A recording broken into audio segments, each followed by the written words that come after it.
Hello book lovers, and welcome back or welcome to Nakat's Bookish Cafe. Today I am here to give you a list of books that I am hoping to reread in 2025.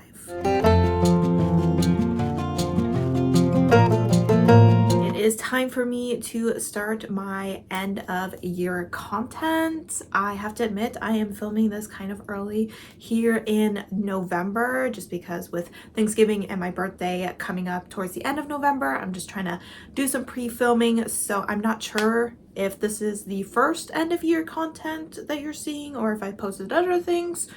But here we are. It is already time to start planning for 2025. So this video is specifically dedicated to rereads. I am someone who doesn't really naturally reread. It's not something that I am often drawn to do, but it is something that I want to get in the habit of doing more. I own all of these books that I really love, and usually if you love a book or a movie or a song, you want to read it, see it, listen to it more than one time. I did do a list like this back in 2023, and then here in 2024 I kind of decided to freestyle it where I didn't make a specific list and just said that I would reread 6 books and would just pick up whichever one struck my mood. And while so far here at the beginning of November I have already read 5 out of 6, I have definitely not reread a lot of the books that at the beginning of the year I thought I would be rereading. So I decided that this year I would go back to an official list. Of course, if I feel the need to reread a book that isn't on this list, I will reread it. But these are books, a lot of them actually, that I wanted to reread in 2024 that I just didn't get to. So we're gonna go ahead and make sure that we actually reread them here in 2025.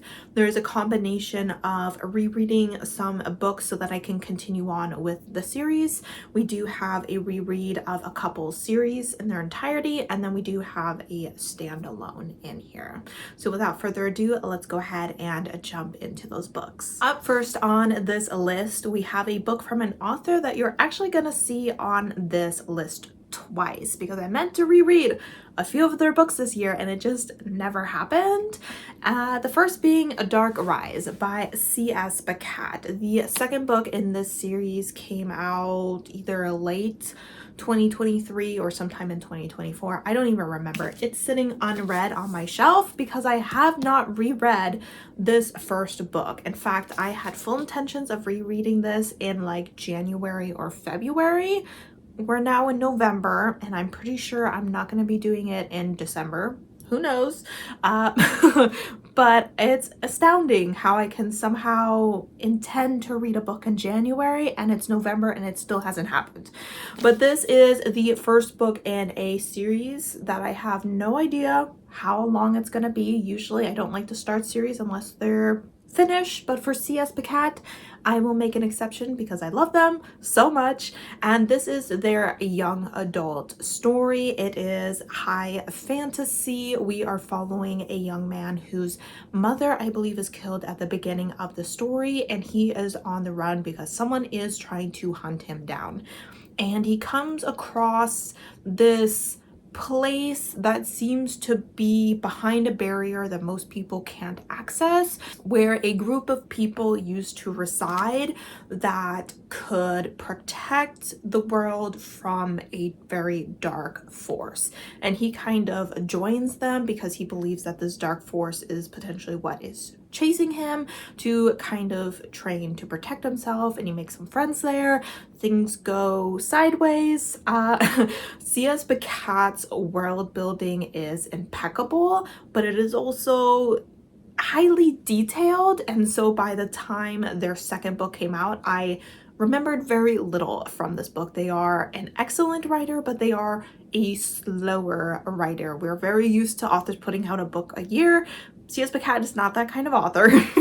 So I definitely need to go ahead and reacquaint myself with these characters, this world, before we get into the second one. So it is going to be the first book on this list. No, I have not started it. This is just a little bookmark that is in there for decorations because usually this book is sitting over here. Up next, we have C.S. Packat's other series, the Captive Prince series. I do have these alternate covers here now. We have Captive Prince, Princess Gambit, and King's Rising. I am a super fan of this series. This would be my third time rereading this series. I believe she originally had this written on like the internet, kind of like an internet story, and then eventually it went ahead and got published because C.S. Packat has their roots in fan fiction, and I think you can really tell with this story. So I really wanted to reread the series so that I could do a spoiler-filled vlog of me rereading them, as well as the short story collections, which I'm not holding up right now. I believe there's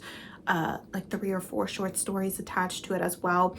In this book, we are following Damionos, who goes by Damon in the story because after his father is killed, he is sold into slavery to their enemy kingdom of Vier. He was initially supposed to be the future king of Aklios, and he ends up becoming the pleasure slave of a young Vier prince known as Laurent, which is very complicated because Damon actually kind of killed his older brother on the battlefield a few years ago. Luckily, it does not seem that Laurent knows that Damon is Damionos of Aklios, and so Damon begins his journey of trying to figure out how the hell he is going to get out of this situation. But the more time he spends with Laurent, the more he starts to see that this young prince is very isolated from the rest of the political powers within his kingdom because of his uncle, who is holding the throne until he turns 21. An uncle who seems like he might be a little reluctant to give up the throne when the time comes. And so he starts to wonder if maybe it is in his best interest to partner with this prince and take down 2 corrupt kings who are holding thrones they should not be holding instead of working against the prince. There is a very slow burn romance. Book 1, 0 romance.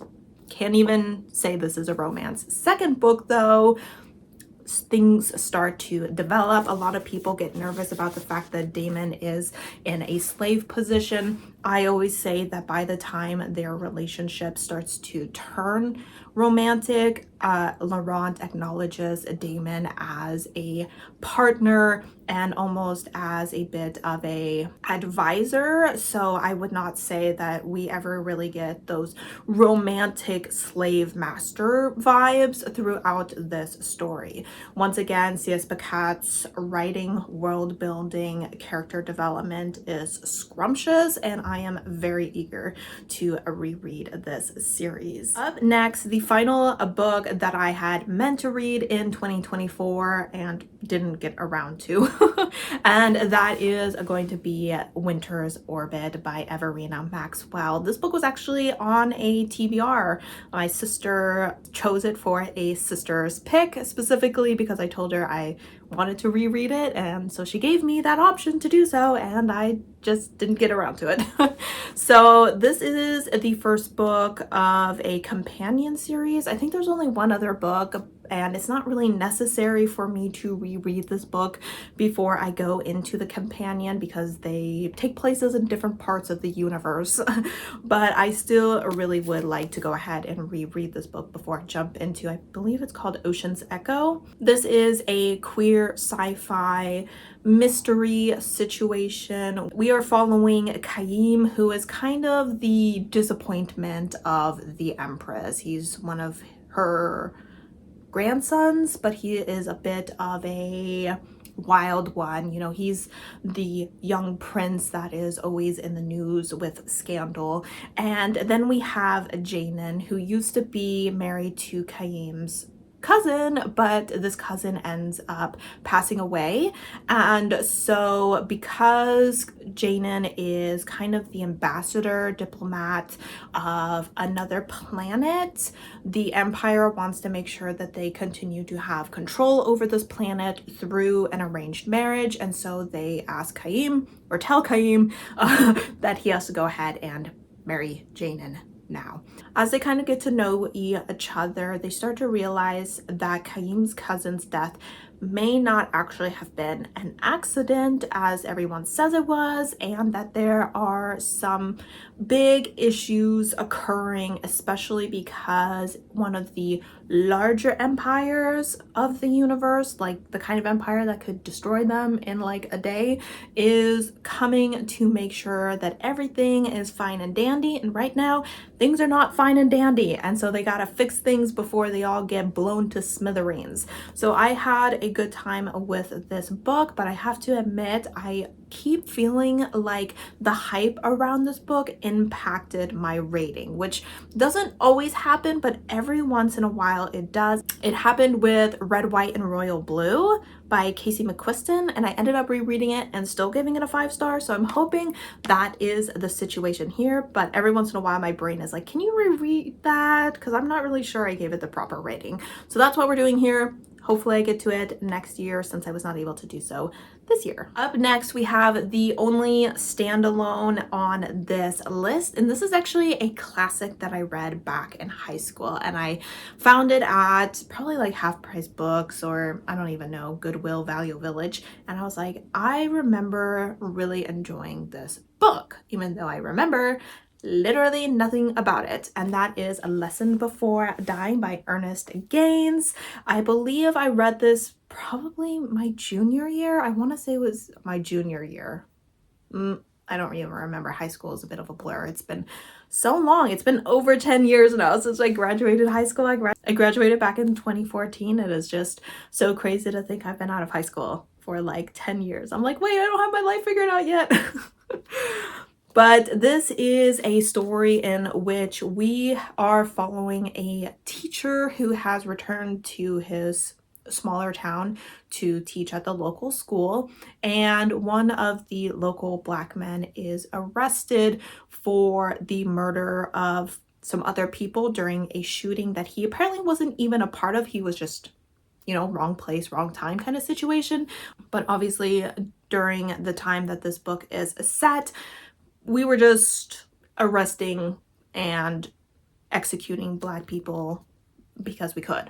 And so that is essentially what is happening here. Unfortunately, this young man is probably going to be executed and killed. So our teacher's family asks him if he can visit this young man in prison and help him die a proud man, to just kind of teach him the lessons that he never had the opportunity to learn within a society that doesn't value him as a human being. So I have a feeling this is going to be a very difficult story to read, but I do remember it being very impactful when I was young and I read it. So I definitely want to go ahead and get to it once again to kind of refresh the story in my mind. Final book is a duology. So this was kind of a last minute addition.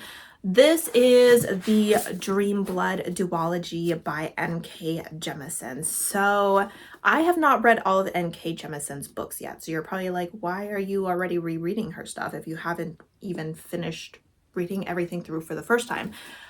I wanted to read all of her stuff in publication order. I read these thinking they were her debut novels. They are not. The Inheritance trilogy is, and I've kind of made my way through that here in 2024. Hopefully I will get that last novella on my December TBR, fingers crossed. And I decided I wanted to go ahead and reread these books before I move into her other works. I had a really great time with the series, especially the second book. These are in a way companion novels, similar to the way that the Inheritance trilogy works. We usually are following characters within a certain timeline, and then in the next book we are following different characters within like the same world, but usually there's been a pretty decent time jump and we're kind of dealing with maybe even like the consequences of what happens in the previous books years down the line. That's something that N.K. Jemisin does that I quite enjoy. So I am always struggling to talk about what N.K. Jemisin's books are about. I think a lot of people are just like, just go into them. You know, they're rather complex. So what I remember from this is that we have people, I would say they're almost part of like a religion And some of these people are able to go into people's dreams and kind of help them pass on to the next life. So essentially, if someone is on the brink of dying, someone is very ill, these people can go into their minds and they can guide them on to the next life so that they find peace. So this is usually a pretty good thing to be doing. However, it seems that there is someone going into these people's minds and cutting their thread to existence, essentially. So if this being is going into your mind, you aren't going to the next life, like you just cease to exist. So that is a very dark and terrible thing that seems to be happening that our characters need to look into. Is that what's happening here in this book or in this book?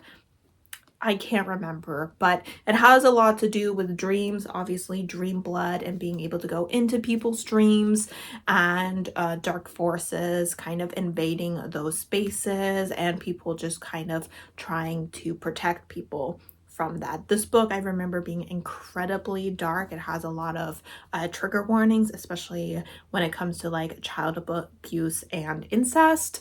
But these were also really impactful stories. So I'm looking forward to giving them another go this next year. All right, guys, so these are all the books that I am hoping to go ahead and get to in 2025 for a reread. Dark Rise better be at the beginning of the year, because honestly, it is just embarrassing that I didn't get to it this year. I'm like, what the heck are you doing, Natalie? But I would love to know your guys' opinions on any of these books. Are these books that you would consider rereading because you love them so much?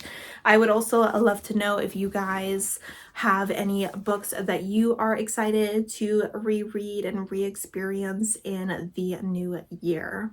As always, guys, thank you so much for supporting my channel by watching my videos, and I hope to see you next time. Bye!